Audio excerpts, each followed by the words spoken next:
Baracyari mu Rwanda nanone ku wa kabiri mu karere ka Nyanza mu majyepfo y'icyo gihugu polisi yarashe abasore babiri bahita bapfa.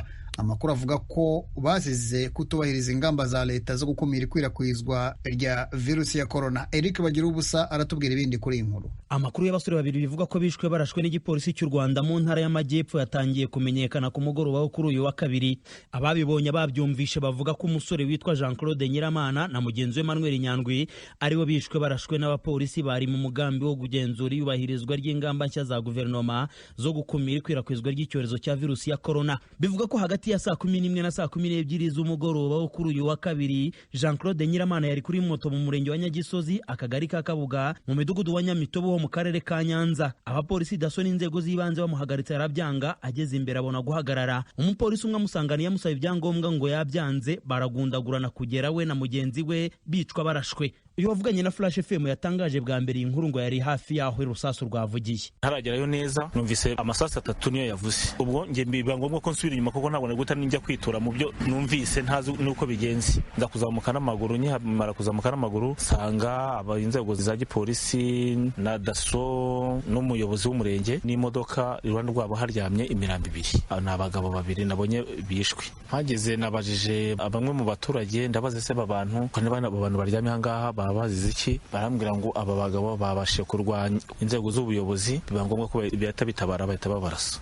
Birakeka ko mu bishwe barashwe haba harimo umwe wari utwaye moto bivuga ko ngo yari yaratorotse igisirikare. Uwo mugabo umwe ni umusirikare ko ngo bishobora kuba yacishe igisirikare, yaje ngo ari kuri moto baramuhagarika, ageze hirya ngo moto asa nk'ihagarika ayivaho aragaruka abaza icyo bari bamuhagarikiye, batangira kumubaza amagambo mbega nk'abashinzwe umutekano. Nibwo ngo yise atangira we gushaka kubarwanya, afata abapolisi araterura kubita hasi ngo abapolisi 2. Ubwo uwa gatatu we wabibonye yase afata ngo imbunda ahita aresa wa muntu, n'undi muntu waje arwanirira wa mudezanta nawe ababigenemo baramurashe. Ku murongo wa telefone ijwi rya Amerika yavuganye n'umuvugizi w'urwego rw'ubugenzacyaha mu Rwanda RIB, Madame Marie Michel Umuhoza, yemeza iby'aya makuru.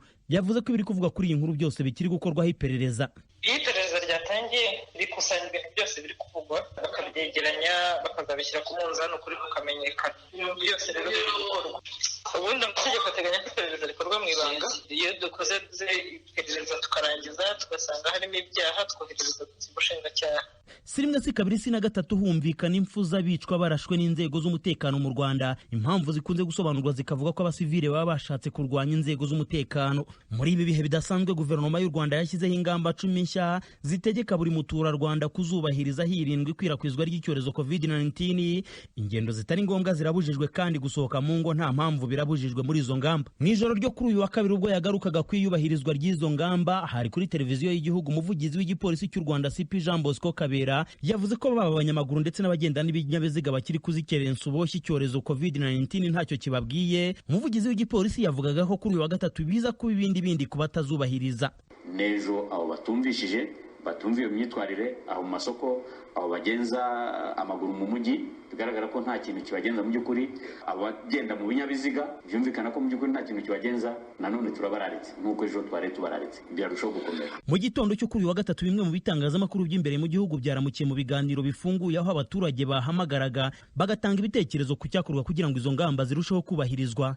Benshi bagahuriza ku kuba leta yagomba gufata iya mbere igafasha abakene kuko ngo hari abo bigoye kuguma iwabo mu ngo kandi ari bambara ubukeye. Aba bari kuri radio na TV10. Umuntu urya ko yavuye mu rugo rero biragoye kugira ngo abe yarasevinze. Rero abo bantu nibarebye uburyo bafashwa, babarurwe mu midugudu, bakore nk'ikintu kiri emergency nk'uko n'indwara yaje itunguranye, noneho barebe ukuntu bafashwa.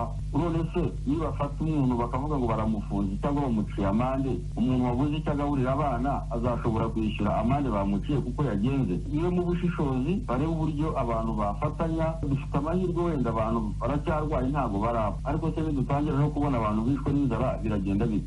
Inzara ko ariyo yica umuntu nabi gusumba indwara. Ubwo n'umuntu urwaye ko bamuha ibiryo wavuga ngo umuntu nawe mu nzu gusa ngo birahagije se? Kandi bazi ko abaturage mu Rwanda bakenye nabo barabizira uko babyirengagiza.